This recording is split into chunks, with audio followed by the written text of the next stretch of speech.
मेरे प्रिय श्रोताओं, लता का आपको प्यार भरा नमस्कार। वेद प्रकाश शर्मा द्वारा लिखित उपन्यास गूंगा भाग 14 और अंतिम भाग। आगे बढ़ने से पहले आपसे अनुरोध है कि मेरे चैनल को सब्सक्राइब करें, लाइक करें, शेयर करें और बेल आइकन दबाना ना भूलें। धन्यवाद। रमेश शर्मा की हिम्मत देखो। अगले दिन हमारे बंगले पर आदम का वह और अपनी लाल लाल आंखों से मुझ पर अंगारे बरसाता हुआ गुर्राया। अब भी पति को खोने के बाद भी तुझ में इतनी हिम्मत है कि हमारे बेटे को गिरफ्तार कराए, उसके खिलाफ अदालत में गवाही देने के मंसूबे बनाए। ये इन्फॉर्मेशन देने के लिए शुक्रिया कि वह गिरफ्तार हो चुका है। आईजी ने ही किया होगा ये चमत्कार, वरना तेरा वह पिट्ठू तो ऐसा करने वाला नहीं था। और मेरा इरादा कोर्ट में उसके खिलाफ गवाही देने का नहीं है।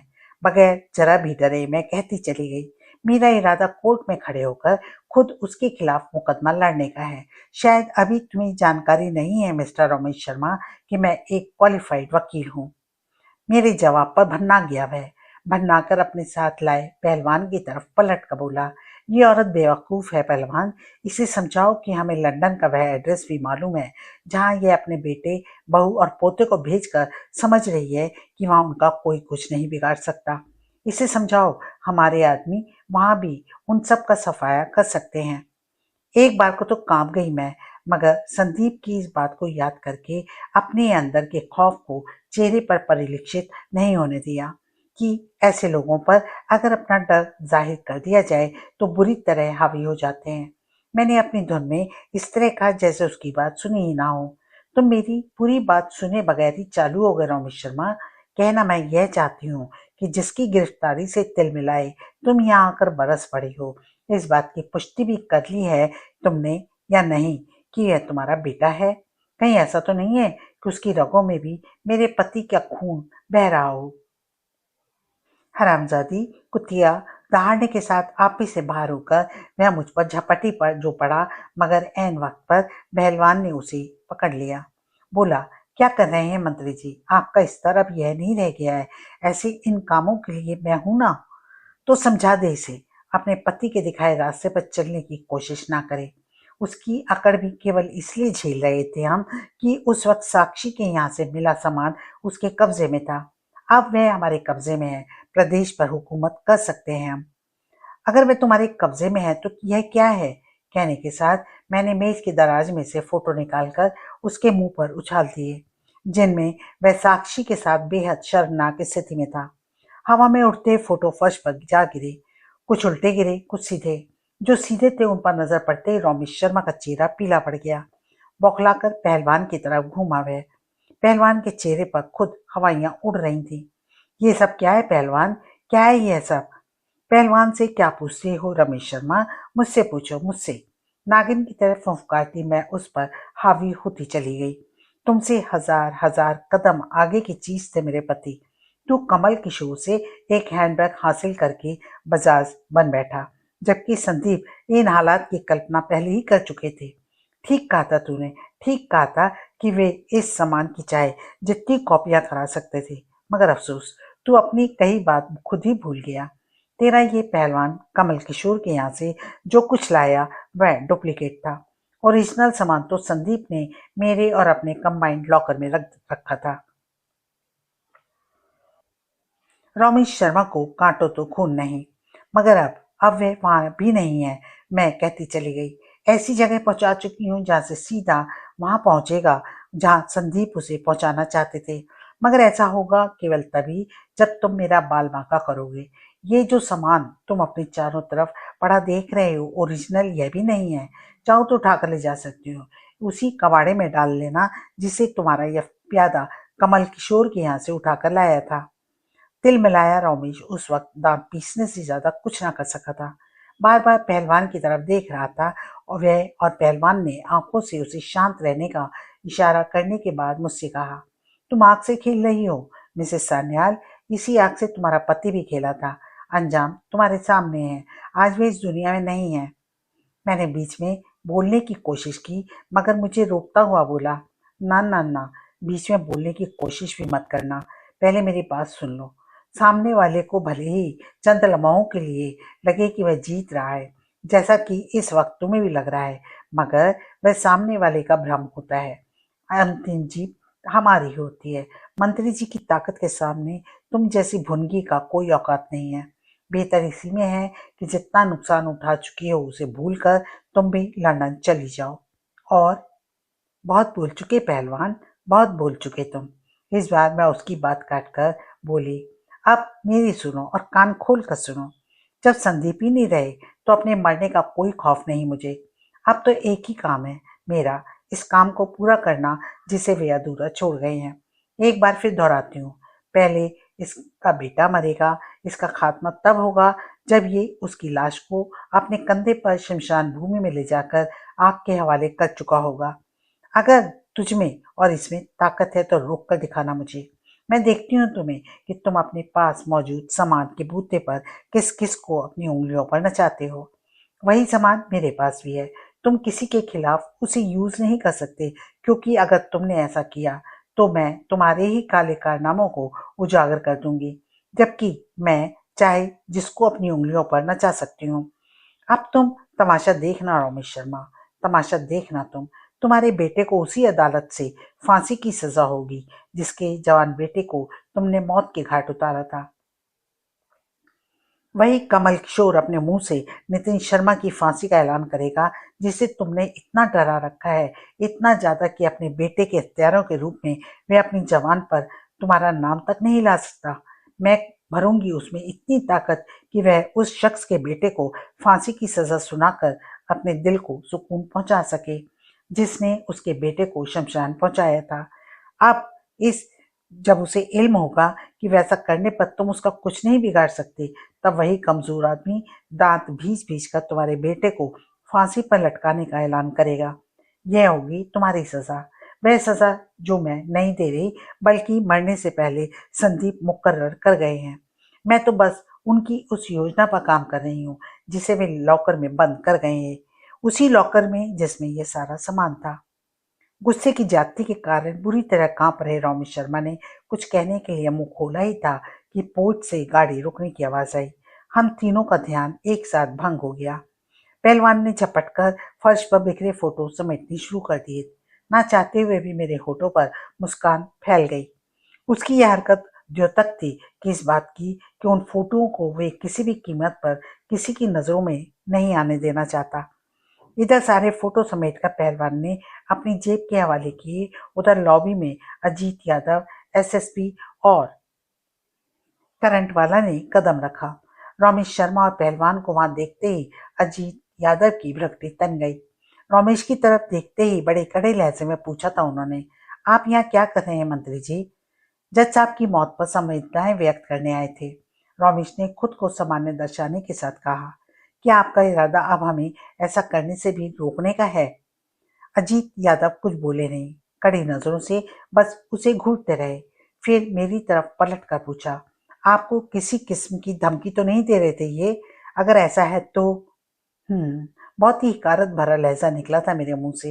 ये मुझे क्या धमकाएंगे आईजी साहब? मेरे सामने औकाती क्या है इनकी? ये बेचारे तो गिड़गिड़ा रहे थे मेरे सामने। एसएसपी और करंट वाला मेरे लहजे पर हैरान रह गए। अजीत यादव जैसे कुछ समझ नहीं सके। उन्होंने पूछा, समझ नहीं सके हम? गिड़गिड़ा क्यों रहे थे? माफ करने के लिए कह रहे थे अपने बेटे को, मैंने रमेश को घूरते हुए व्यंग्यात्मक लहजे में कहा। कह रहे थे कि उसकी तरफ से भी ये माफी मांग रहे हैं। मैं उसके खिलाफ की गई अपनी कंप्लेंट वापस ले लूं।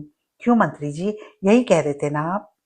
गुस्से से सुलगते रमेश शर्मा के मुंह से जैसे चाहकर भी कुछ ना निकल सका।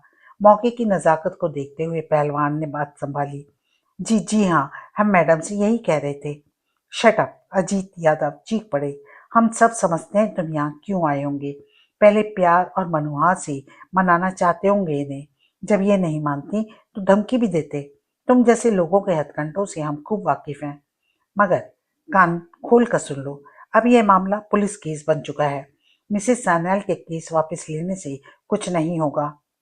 तुम ज्यादा दिन इस शहर में नहीं रहोगे यादव। कहने के बाद रमेश शर्मा ने किसी और को बोलने का कोई मौका दिए बगैर दरवाजे की तरफ बढ़ते हुए कहा था, आओ पहलवान। पहलवान को तो उसके पीछे लपकना ही था।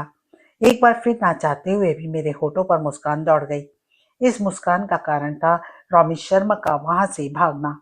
जान छुड़ाकर वहां से भागा भी तो था।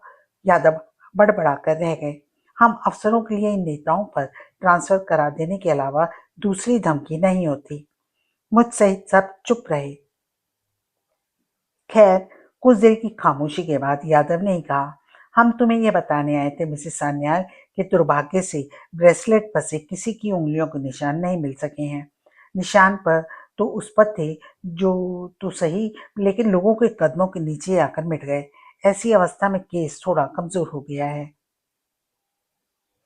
यानी यह साबित करने में कठिनाई होगी कि ब्रेसलेट नितिन शर्मा का है, मैंने कहा। जाहिर है उनका वकील उस पर नितिन का नाम लिखा होने के बावजूद यह कहेगा कि ब्रेसलेट उसका नहीं है, मैंने दांत भींचकर कहा। पर मैं इसके बावजूद साबित कर दूंगी कि ब्रेसलेट उसी का है। और कोर्ट में यह केस उसी पॉइंट पर आकर फंसा। रमेश शर्मा की तरफ से अदालत में खड़े किए गए शहर के सबसे बड़े वकील ने अपनी जोरदार दलीलों के जरिए यह साबित कर दिया कि ब्रेसलेट पर नितिन लिखा होने के बावजूद उस नितिन शर्मा का नहीं है जिसे कोर्ट में मुलजिम बनाकर पेश किया गया है। शहर में हजारों नितिन हो सकते हैं और वह उनमें से किसी का भी हो सकता है जो किचन लॉन में आग बुझाने पहुंचे थे। यह बात मेरी जानकारी में थी कि इसी पॉइंट को इतनी मजबूती के साथ इसलिए भी उठाया गया था क्योंकि सामने वाले वकील के दिमाग में यह बात डाल दी गई थी कि मेरे पास इस दलील की कोई ठोस काट नहीं है। मगर यह सामने वालों की गलतफहमी थी, या अगर यूं कहा जाए तो ज्यादा मुनासिब होगा कि यह गलतफहमी मैंने ही क्रिएट की थी और फिर जानबूझकर मैंने ही उन्हें उस गलतफहमी में जीने दिया था, ताकि उस पॉइंट को अपनी जीत का पॉइंट समझकर वे अपनी समस्त ताकत उसी में झोंक दें और मैं सही समय पर उस पॉइंट की हवा निकाल कर न केवल उनके चेहरे पर हवाइयां उड़ा दूं, बल्कि एक ही झटके में केस भी जीत जाऊं। आगे उनके पास कहने के लिए कुछ रह भी ना जाए। अपने उस कारनामे के बारे में बताने से पहले मैं यहाँ ये बता देना मुनासिब समझती हूँ कि रमेश और पहलवान कमल किशोर के यहाँ से बरामद सामान के बूते पर एसएसपी और कमल किशोर सहित किसी व्यक्ति को यूज नहीं कर पाए थे। कारण वही था, मैं उन्हें समझा चुकी थी कि अगर उन्होंने ऐसी कोई कोशिश की तो रमेश और साक्षी के फोटो बाजार में उतार दूंगी। इन हालात में मेरे और उनके बीच एक अघोषित सा समझौता हो गया था। यह है कि कानूनी दाव पेचों के जरिए अगर वे नितिन को बचा सकते हैं तो बचा लें, और उन्हीं के जरिए अगर मैं उसे सजा करा सकती हूँ तो करा दूं। सारे केस के दरमियान अजीत यादव की भूमिका बेहद पॉजिटिव रही। ऐसा नहीं कि रमेश और पहलवान हार मानकर बैठ गए थे।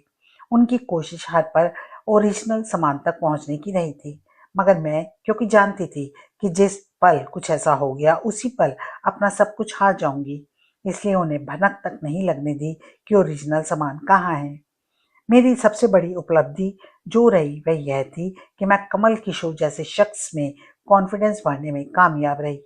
मैंने उन्हें बता दिया था कि रमेश के दंग को मैंने कहाँ दबा रखा है। वह क्यों मुझे अकेली औरत का कुछ नहीं बिगाड़ पा रहा। जब वह मेरा कुछ भी नहीं बिगाड़ पा रहा तो उस अवस्था में उनका क्या बिगाड़ सकेगा, जबकि मैं उनके साथ हूँ। अगर कोर्ट में नितिन को संदीप का हत्यारा साबित कर दिया जाए तो कमल किशोर बगैर किसी दबाव में आए उसे सजा सुनाने के लिए तैयार थे। यह आश्वासन मैंने उन्हें दे दिया था कि रमेश की तरफ से उन पर किसी भी किस्म का कोई दबाव नहीं पड़ेगा। अगर ऐसा हो तो मुझे बस एक इशारा कर दें। पहली बार अपना जवान बेटा खोने के बाद पहली बार कमल किशोर को यह आशा बंधी थी कि वो उस शख्स के बेटे को फांसी पर चढ़ाने का हुक्म दे सकते हैं जिस शख्स ने उनके बेटे की हत्या की थी। इसलिए डाइस पर बैठे कमल किशोर के चेहरे पर उस वक्त सबसे ज्यादा निराशा के भाव फैले जब लगने लगा कि ब्रेसलेट नितिन शर्मा का साबित नहीं हो पा रहा था। सामने वाले वकील के बाद अब नंबर मेरा था और मैं इस निश्चय पर पहुंचकर अपने स्थान से उठी कि वह वक्त आ गया है जब मुझे अपने पत्ते खोल देने चाहिए। योर ऑनर, केवल इतना ही कहा मैंने। अपने काबिल दोस्त की तरह मैं लंबी चौड़ी भाषणबाजी ना करके अदालत को केवल कुछ दिखाना चाहती हूँ। मुझे पूरा विश्वास है कि उसे देखने मात्र से मेरे काबिल दोस्त के सभी इरादों पर पानी फिर जाएगा। मोहतरमा, अदालत को शायद कोई ताजा तरीन फिल्म दिखाने का इरादा रखती हैं। सामने वाले वकील ने व्यंग किया। अदालत में लोगों को हंसी का फव्वारा फूट पड़ा। उस पर जरा भी ध्यान दिए बगैर मैंने कहा, ठीक समझे मेरे काबिल दोस्त, इन्होंने साबित कर दिया कि ये वाकई इस कोर्ट में किसी मुलजिम की पैरवी करने के काबिल हैं। सचमुच मैं अदालत को एक फिल्म दिखाना चाहती हूँ, मगर फिल्म ताजा तरीन नहीं है। अफसोस, ताजा तरीन फिल्म देखने उन्हें किसी थिएटर में जाना होगा। मैं यहाँ एक पुरानी फिल्म दिखाने वाली हूँ। कहने के साथ मैंने अपनी मुंशी को इशारा किया। सब कुछ पहले से तय था। मेरा इशारा पाते ही वह स्थान से उठी और कोर्ट से बाहर चली गई। जब वापस आई तो उसके हाथ में एक पोर्टेबल कलर टीवी था। ऐसा टीवी जिसमें सीडी प्लेयर भी था। उसे क्या करना था ये सब मैं पहले ही समझा चुकी थी। जिस वक्त वह टीवी को ऐसे एंगल पर सेट कर रही थी जिससे जब वह चले तो जज साहब सहित कक्ष में मौजूद हर व्यक्ति को नजर आए, उस वक्त मैं देख रही थी सबसे अगली पंक्ति में बैठे रमेश शर्मा को, कटघरे में खड़े नितिन को और रमेश से सटे बैठे पहलवान को। कुछ देर पहले जहां उनके होठों पर मेरी खिल्ली उड़ाने वाली मुस्कान थी, सीने फूले हुए थे, वहीं इस वक्त चेहरों पर संचय के भाग थे। आंखें कुछ सोचने वाले अंदाज में सिकड़ी हुई थी। बार बार अपने वकील की तरफ देख रहे थे वे, जैसे पूछना चाहते हो कि ये कैसी फिल्म हो सकती है। बेचारा वकील, जब उसे ही कोई इल्म नहीं था तो अपने क्लाइंट्स को क्या बताता। मैं तो खुद मेरी मुंशी का कार्यवाही को ऐसे अंदाज से देख रहा था जैसे लोग स्टेज पर चल रहे मैजिक शो को देखते हैं। यह सवाल कक्ष में मौजूद मेरे अलावा हर व्यक्ति के दिमाग में था कि दिखाना मैं क्या चाहती हूँ। मेरी मुंशी के दिमाग में भी। अपना काम निपटाकर जब उसने मेरी तरफ देखा तो मैंने अपने काले चोगे से एक सीडी निकालकर उसे दी। रिमोट अपने हाथ में ले लिया। एक नजर मैंने पिछली पंक्ति में बैठे अजीत यादव, एसएसपी और करंट वाला पर डालने के बाद प्ले वाला बटन दबा दिया। टीवी स्क्रीन पर एक पार्टी का दृश्य उभर आया। रंजन कुलकर्णी की 25वीं एनिवर्सरी की पार्टी थी वह। और फिर स्क्रीन पर नीलम कटारिया नजर आने लगी, अमरीश राजवंशी नजर आने लगा, गौतम कटारिया नजर आने लगा और नजर आने लगा नितिन शर्मा। जिस दृश्य में नितिन शर्मा की कलाई में ब्रेसलेट साफ नजर आ रहा था, उस दृश्य को रिमोट से स्थिर करने के साथ मैंने कहा, क्या इसके बाद भी मुझे ये कहने की जरूरत है योर ऑनर, क्या कक्ष में मौजूद एक भी शख्स यह कह सकता है कि स्क्रीन पर नजर आ रहा ब्रेसलेट वह नहीं है जो हमारे बंगले के किचन लॉन से बरामद हुआ था? क्या नितिन शर्मा खुद कह सकता है कि उस पार्टी में उसने यही ब्रेसलेट नहीं पहन रखा था? दोस्तों के चेहरे चमचमा उठे थे और दुश्मनों के थोबड़े फक। वेद प्रकाश शर्मा के पाठक हैं यहाँ। उनके उपन्यास पढ़ पढ़कर आपके दिमाग काफी पैने हो गए हैं। मुमकिन है पहले ही समझ गए हों कि मेरी इस आत्मकथा के मुख्य किरदार यानी संदीप सान्याल जीवित हैं। आप यह भी समझ गए होंगे कि नितिन शर्मा को फंसाने के लिए अपनी हत्या का ड्रामा उन्होंने खुद ही रचा होगा। मगर यहाँ आप गलत हैं। किस्सा इतना सीधा साधा नहीं है। मामला बहुत पेचीदा है, इतना ज्यादा कि जब पूरी तरह समझ में आ जाएगा तो आप रोमांचित हो उठेंगे।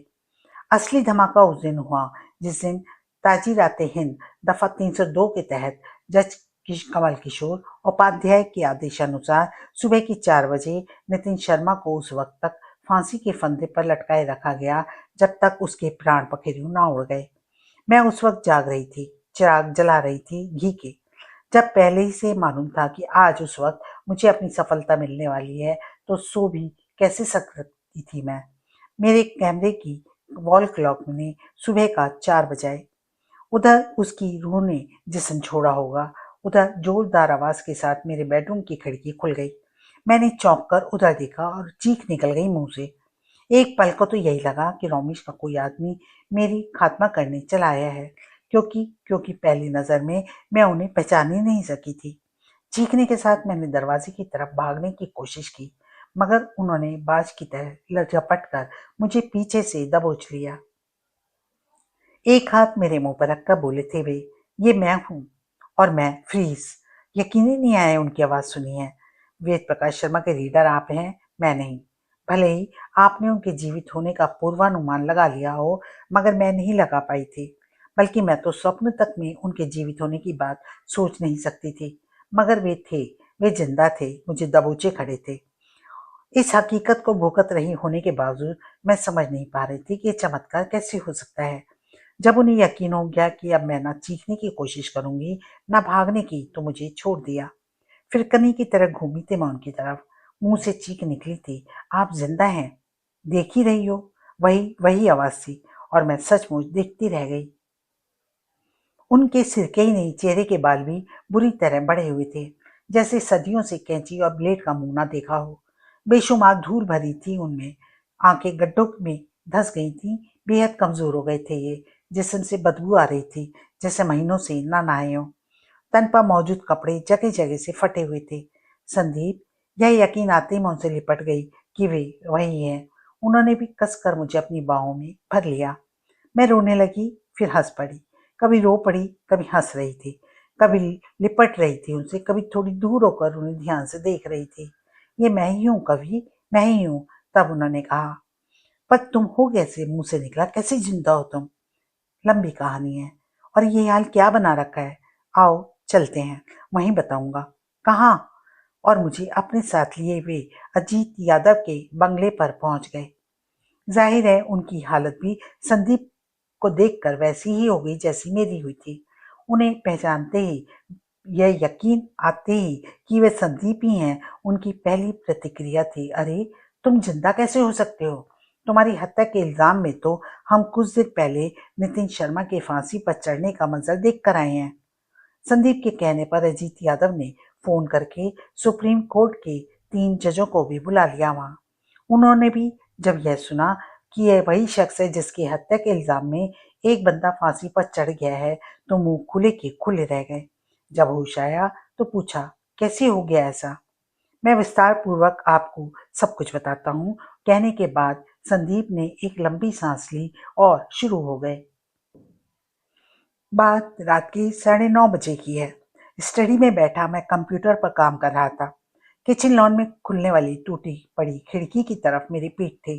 अचानक कमरे में अपने अलावा किसी और की मौजूदगी का एहसास हुआ। पीछे कोई आहट हुई थी शायद। कौन है? चौंक कर कहने के साथ मैं कुर्सी से घूमा, मगर तब तक देर हो चुकी थी। इससे पहले कि मैं कुछ समझ पाता, पहलवान ने गोरिल्ले की तरह झपट कर मुझे दबोच लिया था। मेरे मुंह से गूं गूं की आवाज निकल रही थी।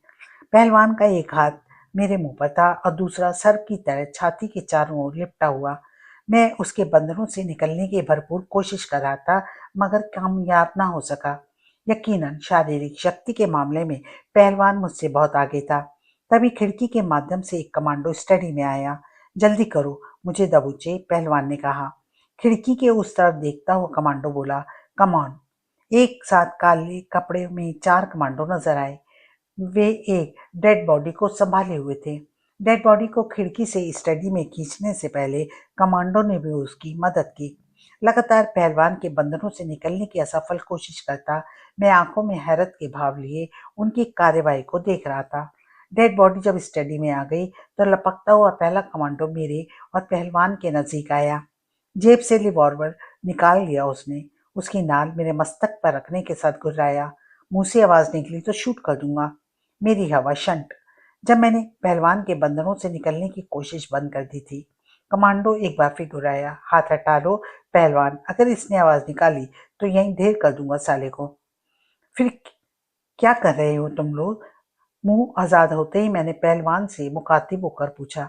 इस बार पहलवान ने भी रिवॉल्वर निकाल लिया जेब से और नाल पूरी बेरहमी के साथ मेरी नाक में घुसेड़ता हुआ बोला, सुना नहीं जज साहब, जुबान बंद रखो और देखते रहो उसे जो हम कर रहे हैं।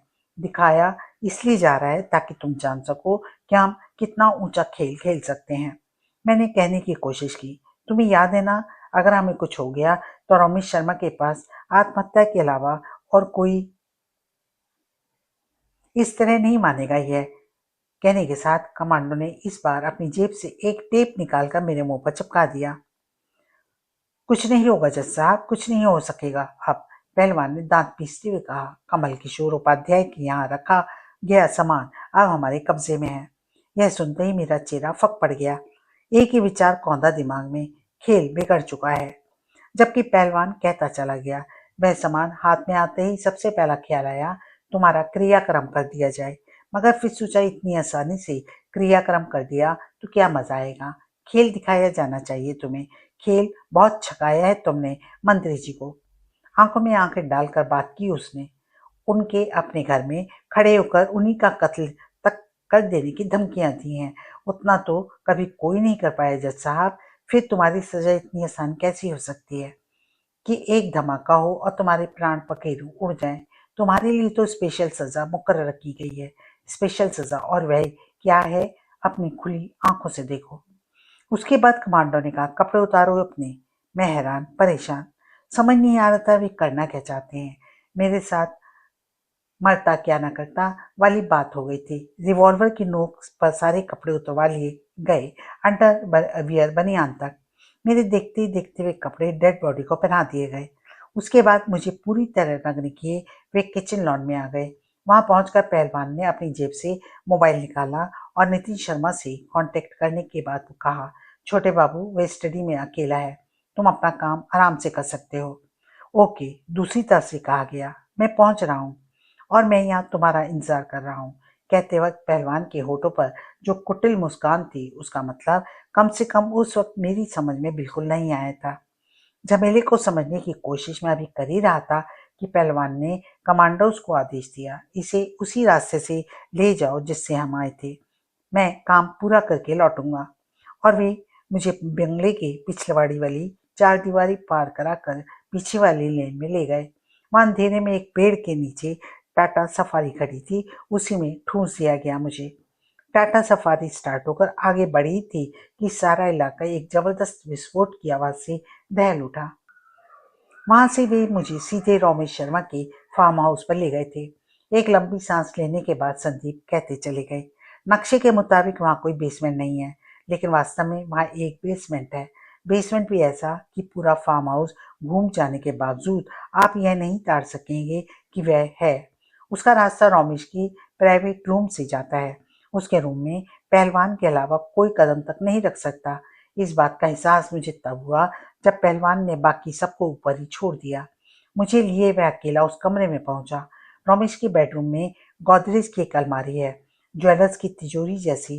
दरवाजा उसका नंबर लॉक लगा है। उस लॉक का नंबर सिर्फ रमेश या पहलवान को मालूम है। अलमारी खुलने पर भी वह केवल अलमारी ही नजर आती है। उसके अंदर का कोई बटन दबाने पर अलमारी का पिछला हिस्सा दरवाजे की तरह खुल जाता है। ऐसा कौन सा बटन दबाने पर होता है यह मैं नहीं बता सकता, क्योंकि वह पहलवान ने मेरे सामने दबाया जरूर था, मगर अलमारी के अंदर गए हाथ ने कौन सा बटन दबाया यह मैं नहीं देख सका था। उस दरवाजे के खुलते ही नीचे उतरने के लिए सीढ़ियां नजर आती हैं। यही है बेसमेंट। वह बहुत बड़ा नहीं है। सीढ़ियों के बाद एक छोटी सी गैलरी है और लोहे के दरवाजे वाला वह कमरा जिसमें मुझे ले जाया गया। मुश्किल से 12 बाई 12 का कमरा है वह। फर्नीचर के नाम पर वहां एक सुई तक नहीं। जमीन पर सूखा हुआ फूस डाल रखा है। जब खोले खोले आंखें दुख जाती थी तो उसी पर पड़कर बंद कर लेता था। उसे आप सोना कह सकते हैं। कमरे के साथ अटैच्ड एक बाथरूम है। शायद बाथरूम कहना मुनासिब नहीं है उसे, क्योंकि वहां नहाने की कोई व्यवस्था नहीं है। आप केवल फ्रेश हो सकते हैं। 5 बाई 5 का है वह। कमोड के साथ काफी नीचाई पर एक नल लगा है। वहीं पहनने के लिए मुझे ये कपड़े दिए गए जिन्हें उस वक्त भी आप मेरे तन पर देख रहे हैं। मगर सुप्रीम कोर्ट के 3 जजों में से एक ने पूछा, यह बात समझ में नहीं आई कि उन्होंने तुम्हें कैद करके तुम्हारी जगह किसी लाश को बम से क्यों उड़ाया। क्यों यह शो किया कि उस बम विस्फोट में तुम मारे गए हो, जबकि उस जुर्म में सजा भी उसी के बेटे को हुई। क्यों नहीं उस धमाके में उन्होंने तुम्ही को। इस सवाल ने मेरे दिमाग की जड़ों को भी हिला रखा था। संदीप ने कहा। जवाब तब मिला जब अगले दिन रमेश शर्मा पहलवान के साथ मुझसे मिलने बेसमेंट में आया। बुरी तरह भरनाया हुआ था वह। हाथ में उस दिन का अखबार था। उसने आते ही अखबार मेरे मुंह पर फेंक कर मारने के साथ कहा, देखो जज साहब, देखो देखो इसमें क्या छपा है। इसमें छपा है कि शहर का जिला एवं सत्र न्यायाधीश संदीप संदीप सान्याल एक बम विस्फोट में मारा गया। मगर कितने पागल हैं साले ये अखबार वाले। और अखबार वाले ही क्यों, टीवी वाले उनसे बड़े पागल हैं। सभी चैनल बार बार एक ही रट लगाए हुए हैं कि जज साहब मारे गए, जबकि जज साहब यहाँ मेरी आंखों के सामने साबुत के साबुत पड़े हैं। मैं हैरान नजरों से उसकी तरफ देख रहा था। उसकी तरफ जो उस वक्त मुझे पागल नहीं अर्ध पागल जरूर लगा था। दांत किटकिटाते हुए उसने झपट कर अपने बाएं हाथ से मेरे बाल पकड़े और इतनी जोर से झटका दिया कि हलक से चीख निकल गई। मगर उस चीख पर जरा भी ध्यान दिए बगैर वह गुर्राता चला गया। समझ में आया जज साहब कुछ? समझ में आया यह मैंने क्या कर डाला? क्यों कर डाला ऐसा? क्यों मैंने लाश की हत्या करवा डाली? जब यह हत्या मैं इतनी आसानी से करवा ही सकता था तो क्यों नहीं लाश की जगह तुम्हारे जिस्म के चिथड़े उड़वा दिए? समझ में आया कुछ? मैं बोलता भी तो कैसे? मेरे बालों को जकड़े हुए झटके ही इतनी जोर जोर से दे रहा था कि ना चाहते हुए विधेय रहकर मुंह से चीखें निकल रही थी। वह तो खुद ही दहाड़ता चला गया। और देखो देखो जज साहब, इसमें यह भी लिखा है कि जज की हत्या के इल्जाम में नितिन शर्मा गिरफ्तार। कहने के साथ उसने जमीन पर पड़ा अखबार उठाकर मेरी आंखों के सामने लहराया था। घटना स्थल से उसका ब्रेसलेट मिला, ये तो ठीक लिखा है इसमें। गिरफ्तार भी हुआ है वह, और वहां से पुलिस को उसकी ब्रेसलेट भी मिला है। अभी तक हैरान है वह हरामी पिल्ला, यह सोच समझ कर कि उसका ब्रेसलेट वहां गिर कैसे गया।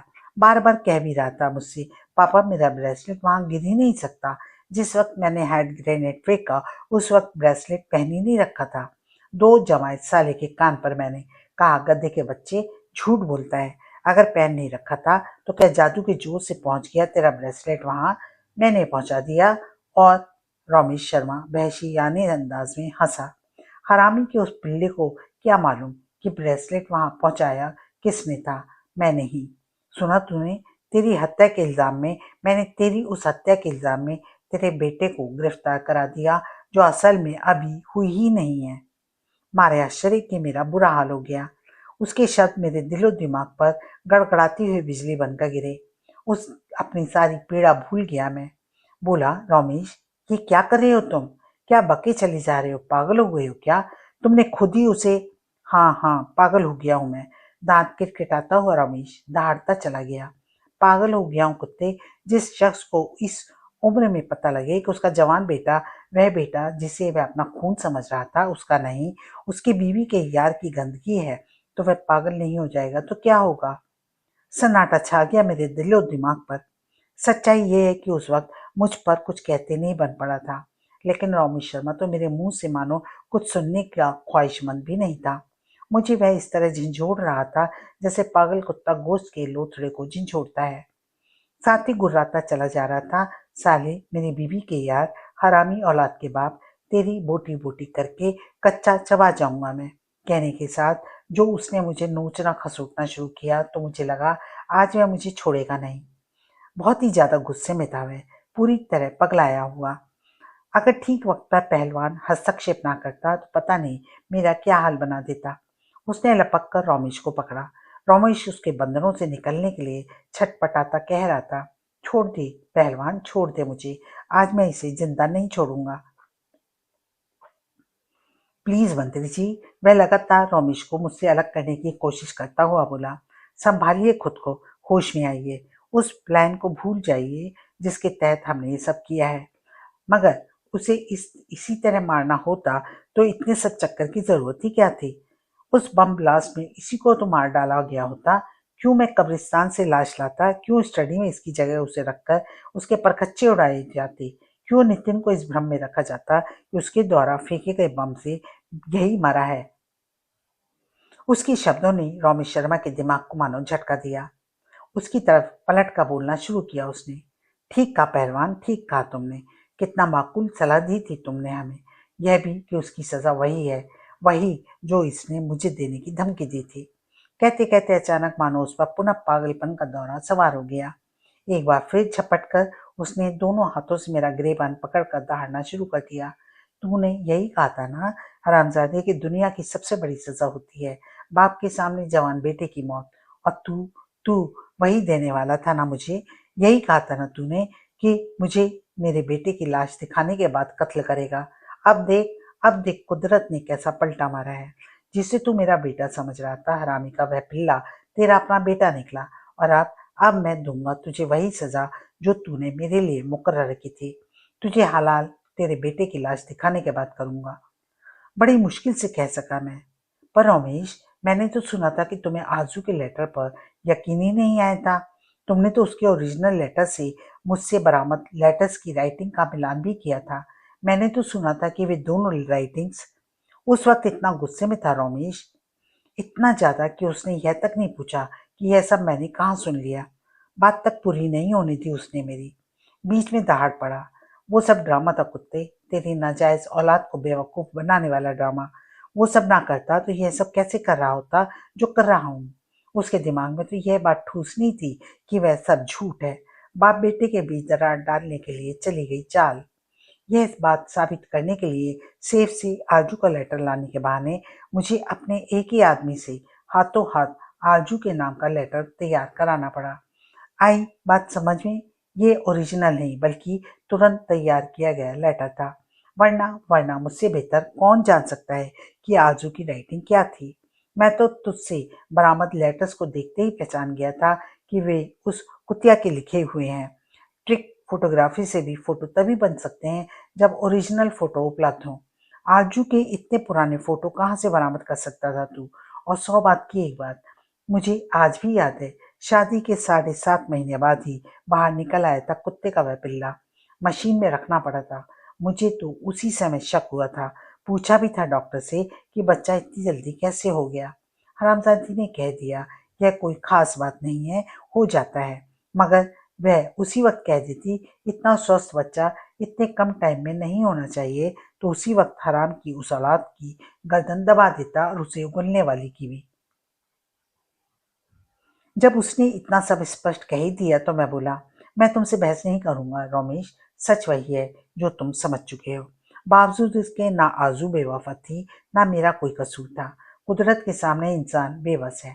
कुदरत ही का तो खेल है यह। जो बात आरजू ने अपने आखिरी खत में लिखी थी वह मैंने भी ज्यों की त्यों स्वीकार कर ली थी।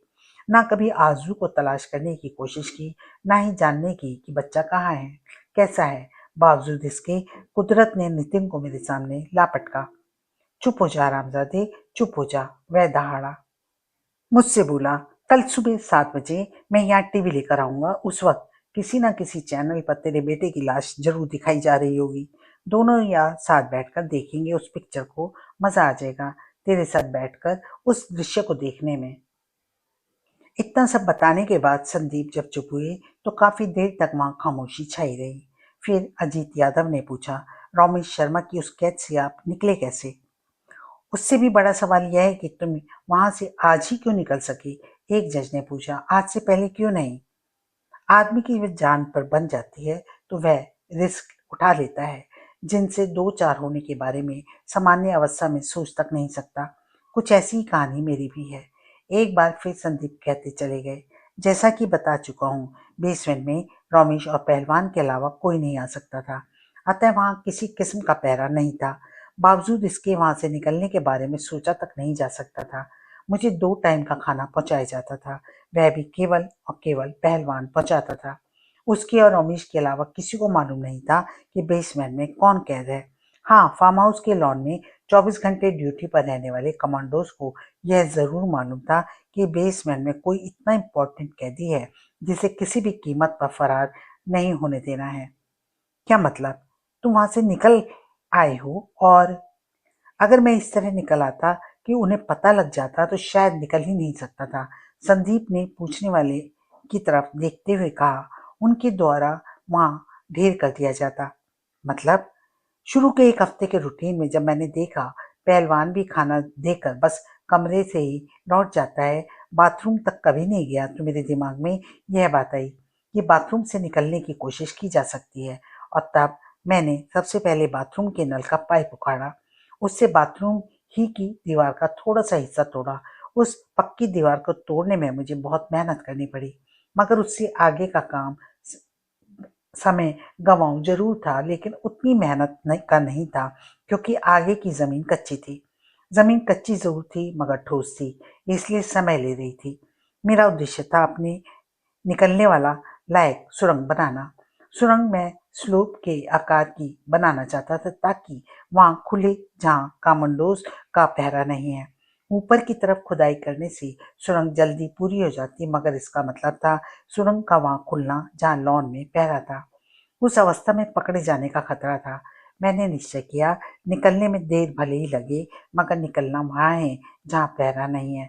परंतु पिछली रात मुझे अपना यह फैसला बदलना पड़ा, तब जबकि रमेश ने बताया कि सुबह के 4 बजे नितिन को फांसी दे दी जाएगी। पहली बात, मैं जज हूँ, भला कैसे यह बर्दाश्त कर सकता था कि कोई बेगुनाह फांसी पर चढ़ जाए। दूसरी बात, नितिन के अंत का मतलब था मेरा अपना अंत। इतने दिन में यह बात तो मेरी समझ में आ गई थी, और यह भी कि नितिन की लाश दिखाने के बाद मुझे पहलवान के हवाले कर देगा वह। दोनों बातों में से आप भले ही चाहें जिसे महत्वपूर्ण समझें, मगर यह तय है कि मैंने दोनों ही कारणों से फैसला यह लिया कि आज की रात सुरंग मुझे वहां से सीधी ऊपर की तरफ खोद देनी चाहिए जहां तक खुद चुकी है। सो वैसा ही किया, मगर अफसोस 4 बजे से पहले मैं सुरंग तब भी पूरी नहीं कर सका। सुरंग वहां नहीं खुली जहां पहरा था, वहां तो खुलनी ही थी, इसलिए तो मैं सीधे ऊपर की तरफ खुदाई नहीं कर रहा था और वहीं खुली। तो फिर तुम पकड़े क्यों नहीं गए? इसके लिए नसीब को ही धन्यवाद दिया जा सकता है, संदीप ने मेरी तरफ देखते हुए कहा, और शायद कमांडोज की लापरवाही को भी। पहरा देने की जगह भी सभी एक जगह बैठे हुए थे, थोड़े ऊँग रहे थे। मुमकिन है वे ये सोच रहे हों कि यहाँ इनकी ड्यूटी बेवजह ही लगा कर रखी गई है। कैदी किसी भी हालत में निकल नहीं सकता। खैर, जो भी रहा, मगर हुआ यह कि मेरी सुरंग का मुंह उस स्थान से थोड़ी ही दूर पर खुला था जहां बैठे थे। वे ऊँग रहे थे, बावजूद इसके उनकी नजर मुझ पर ना पड़ सकी और मैं वहां से निकल आया। यानी कमांडो अभी भी यही समझ रहे होंगे कि उनका कैदी कैद में है? अजीत यादव ने पूछा। और इसलिए शायद मैं आपको एक तमाशा दिखा सकता हूँ। तमाशा? ऐसा तमाशा जैसा अपने जीवन में आपने पहले कभी नहीं देखा होगा। कहने के साथ संदीप ने एक नजर वॉल क्लॉक पर डाली, उठकर खड़ा होता हुआ बोला, प्लीज मेरे साथ आइए, अगर देर हो गई तो पर्दा गिर चुका होगा। हाँ हाँ हाँ, हो गया सेट। पागलों की तरह कह कह लगाने के बीच रमेश शर्मा कहता चला जा रहा था, अब तार लगा पहलवान। पहलवान ने केबल का तार टीवी में लगा दिया। ऐसे होते ही स्क्रीन पर दृश्य नजर आने लगा। संयोग से उस वक्त नितिन की लाश ही दिखाई जा रही थी। उसे देखते ही रमेश खुशी से उछल पड़ा। बैकग्राउंड में न्यूज रीडर की आवाज आ रही थी। अदालत के आदेशानुसार आज सुबह ठीक 4 बजे नितिन शर्मा को फांसी दे दी गई है। जज कमल किशोर उपाध्याय की अदालत में उस पर जिला एवं सत्र न्यायाधीश संदीप सान्याल की हत्या का आरोप सिद्ध हुआ था। रमेश शर्मा तालियां बजा उठा, साथ ही कहता चला गया, वाह क्या कारनामा अंजाम दिया है मैंने। जज साहब साले यहाँ जिंदा बैठे हैं और वहां उनका लाल उनकी हत्या के जुर्म में शहीद हो गया। दुनिया का यह पहला अजीब मुश्चान कारनामा मैंने पेश किया है। कहने के साथ वे झपट कर संदीप के नजदीक आया और अचानक तेवर ही बदल गए उसके। संदीप के बाल पकड़े उसने और जनूनी अवस्था में दांत भींच कर कहता चला गया, देख नहीं रहा क्या जलवा पेश किया है मैंने, देख ये रहा तेरा बेटा। खबरदार मिस्टर रमेश शर्मा, खबरदार। इन शब्दों के साथ जो अजीत यादव ने बाथरूम से कमरे में कदम रखा तो भौचक्का रह गया रमेश शर्मा, और रमेश ही क्यों, पहलवान भी हक्का बक्का रह गया। शायद दोनों में से एक भी स्वप्न तक में उम्मीद नहीं कर सकता था कि वहां पुलिस भी आ सकती है। दोनों की हालत देखने लायक थी। इस कदर आश्चर्यचकित थे वे कि अपनी जगह से हिल नहीं सके, उसी कमरे में जहां संदीप को कैद रखा गया था। आप समझ ही गए होंगे, संदीप सुरंग वाले उसी रास्ते से जिससे फरार हुए थे हम सबको वहां यही तमाशा दिखाने ले गए थे। पहरे पर तैनात कमांडोज की नजरों से बचकर वहां पहुंचने में क्योंकि हमें कोई खास दिक्कत पेश नहीं आई थी, इसलिए उन सबको मैंने विस्तार से लिखने की जरूरत नहीं समझी। जब तक रमेश और पहलवान समझ पाते कि हम कौन से चमत्कार के तहत वहां मौजूद थे, तब तक इतनी देर हो चुकी थी कि वे चाहकर भी कुछ नहीं कर सकते थे। दोनों को गिरफ्तार कर लिया गया। आईजी ने वहीं से मोबाइल पर एसएसपी को फार्म हाउस की मुकम्मल सिचुएशन समझाने के बाद छापा मारने और जितने भी कमांडोज वहां थे सबको गिरफ्तार करने का हुक्म दिया। इसके बाद इस केस के बारे में जिसने भी सुना सभी हैरान रह गए। और सुना किसने नहीं, दुनिया के लगभग सभी अखबारों ने इस केस के बारे में प्रमुखता से छापा। केस संसार के सभी न्यूज चैनल और रेडियो आदि को कई दिनों तक मसाला मिल गया था। केस अदालत में पहुंचा। ऐसा बचा ही क्या था केस में जिसके बेस पर उनके बचने की कोई संभावना बन पाती। एक तरह से रंगे हाथों ही पकड़े गए थे वे। अकाट्य सबूत मौजूद थे। एक दिन संदीप मुझे साथ लेकर जेल पहुंचे। जेलर से बात करने के बाद उनकी बैरक में जाकर उनसे मिले। हमें देखते रॉमी शर्मा पागलों की तरह खिलखिलाकर हंसने लगा। इसमें कोई शक नहीं जज के बच्चे कि मेरे पहरेदारों की लापरवाही के कारण तूने मुझे रंगे हाथों पकड़वा दिया और अब तुझे भी वही सजा होनी पक्की है जो नितिन को हुई थी, नितिन सान्याल को। सुना तूने? नितिन सान्याल था उसका पूरा नाम। वही बताने आए हैं रमेश, वही बताने आए हैं हम तुम्हें, उसकी बात काटकर बहुत ही शांत और ठंडे स्वर में कहा संदीप ने। हम नहीं चाहते कि तुम फांसी के फंदे पर झूलते वक्त भी उसी गलतफहमी के शिकार रहो जिसके हो। क्या मतलब? रमेश की आंखें सिकुड़ी। नितिन तुम्हारा ही बेटा था, बर्फ सा सर्द लहजा संदीप का। बकता है साले, बकता है तू। और मैंने बुरी तरह चौंक कर संदीप की तरफ देखा था, उन संदीप की तरफ जो सिगार सुलगाने में व्यस्त थे। झूठ बोल रहा है तू, मुझे बेवकूफ बनाने को अब तू झूठ बोल रहा है। बौखलाया हुआ सा रोमेश कहता चला गया। मुझे अब भी पता है, अच्छी तरह पता है नितिन साला, तेरी शादी के ठीक 7.5 महीने बाद पैदा हो गया था। पता है हमें। जंग का फैसला करने और जंग शुरू करने के बीच हमने यह और ऐसी ही एक दूसरी अनेक बातें पता कर ली थी जो जंग के दरमियान हमारे काम आनी थी। उन्हीं का फायदा उठाकर तो हमने तुम्हारे दिमाग में यह बीज डाला कि नितिन हमारा बेटा है। पूछना किसी डॉक्टर से, ईमानदारी से पूछना, वह तुम्हें बताएगी कि बच्चे 7.5 महीने में भी पैदा हो जाते हैं। मगर वो फोटो, वो लेटर्स, तुम्हें भी पता है, हमें भी। अपनी बीवी से तुमने कभी इतनी मोहब्बत ही नहीं थी कि उसकी राइटिंग संभाल कर रखते। बल्कि अब भी हमारा तो अब भी दावा है कि अपनी पत्नी की राइटिंग के बारे में तुम्हें ABCD तक मालूम नहीं है। बावजूद इसके हमने वे लेटर्स आरजू की राइटिंग से मिलती जुलती राइटिंग में ही तैयार कराए थे। भला तुम्हें उसकी राइटिंग? तुम्हारे बेडरूम में उसकी बनाई हुई एक पेंटिंग टंगी हुई है, संदीप बड़े आराम से कह रहे थे।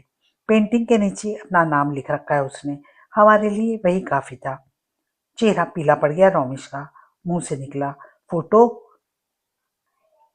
Trick photography? मान ही नहीं रुक सकता। जब तक किसी ने पुराने फोटो ना हो तब तक उसके कैसे भी फोटो तैयार नहीं किए जा सकते। बात ठीक है तुम्हारी, संदीप ने सिगार में कश लगाया। पहलवान बताते क्यों नहीं? पहलवान ने अजीब सी मस्ती में झूमते हुए कहा, वे आपकी पर्सनल एल्बम से लिए गए थे मंत्री जी। मेरी एल्बम से? किसने लिए? मैंने। पहलवान हंसा था। तुमने? मगर क्यों? याद कीजिए आपका कितना वफादार था मेरा भाई। पहलवान के लहजे में जहर आ घुला। मगर जैसे ही उसने छोटी सी गलती की आपने उसे मरवा दिया, उस ढंग से कि किसी को पता ना लग सके कि आप उसे मरवाया है। मारे हैरत के रमेश की आंखें फट पड़ी। सारा अस्तित्व ही आश्चर्य का पिंड बन गया उसका।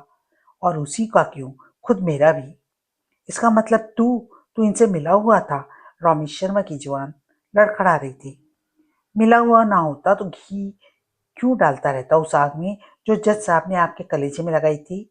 यह सलाह क्यों देता आपको कि जज साहब को वही सजा देनी चाहिए जो ये आपको देनी चाहते थे? यानी पहले बेटे की लाश दिखाओ, उसके बाद। हरामजादे, कुत्ते कमीने, तूने ही बर्बाद कर दिया मुझे। मैं तुझे जिंदा नहीं छोड़ूंगा। हराम के पिल्ले, एहसान फरामोश, तू मारेगा मुझे? गुर्राने के साथ पहलवान ने जो अपने दोनों हाथ बड़े बड़े बड़े हाथ रमेश की गर्दन पर जमाए तो उसका जिस्म का सारा खून चेहरे पर इकट्ठा हो गया। गुस्से की जाति के कारण भरनाया हुआ पहलवान कहता चला जा रहा था, मुझसे उलझने की कोशिश की तो अपने हाथों से बदला ले लूंगा अपने भाई की मौत का।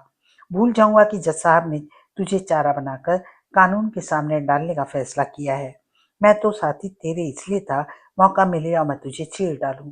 जज साहब ने दिया वह मौका सुनने ही में इतना मार्वलस लगा इनकी स्कीम कि मैं तुरंत इनके साथ हो लिया। और सोच, स्कीम मार्वलस थी या नहीं, किस कदर ठाके लगा लगा कर, किस कदर तालियां पीट पीट कर तूने अपने ही बेटे को फांसी के फंदे पर पहुंचा दिया। पहलवान, ये क्या कर रहे हो तुम? कहने के साथ संदीप ने उसका कॉलर पकड़कर रमेश से दूर खींचते हुए कहा, वह मर जाएगा और उसकी मौत इस तरह नहीं लिखी गई है।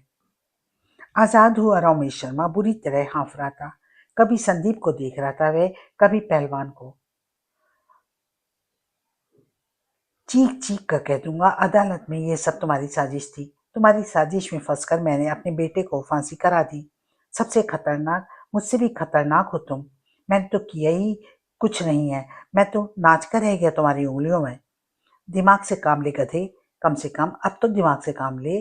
अपनी बात संदीप पहलवान के मुंह से कहलवा रहे थे। कौन यकीन करेगा तेरे इस बेसिर पैर की बात को, खास तौर पर तब जब मैं तेरा सबसे खास आदमी, तेरे हर अच्छे बुरे काम में तेरे कंधे से कंधा मिलाकर चलने वाला पहलवान सरकारी गवाह बनकर कोर्ट में यह कहेगा कि दिमाग हिल गया है मेरे मंत्री जी का, जाने क्या क्या बकने लगे हैं। पहलवान ने संदीप से कहा, देख लीजिए जज साहब, मान नहीं रहा है ये, मैं इसकी ठुकाई कर दूंगा। मुस्कुराए संदीप, बोले, ऐसा करने से कब रोका है हमने तुम्हें? मतलब ठोक दूं? पहलवान ने खुश होकर पूछा। चाहे जितना, संदीप ने कहा, बस मरने ना पाए। और पहलवान को तो मानो मन मांगी मुराद मिल गई। उसके एक ही घूंसे के परिणाम स्वरूप हवा में झन्नाता हुआ रमेश बैरक की दीवार से जा टकराया। हलक से चीख उबल रही थी उसके, मगर अब पहलवान भला रुकने वाला कहाँ था। रमेश को उसने अपने लात घूंसों ठोकरों पर रख लिया। लहूलुहान होता चला गया रमेश। संदीप, मैंने कहा, क्या कर रहे हो? रोको उसे। संदीप ने मेरी कमर में बांह डाली। आओ चलें। बैरक से काफी दूर आ गए हम, मगर उस तरफ से अभी भी रमेश शर्मा की चीखने चिल्लाने की आवाजें आ रही थी। यहीं पर हमारा उपन्यास समाप्त होता है। नए उपन्यास के साथ फिर उपस्थित होती हूँ। तब तक के लिए नमस्कार।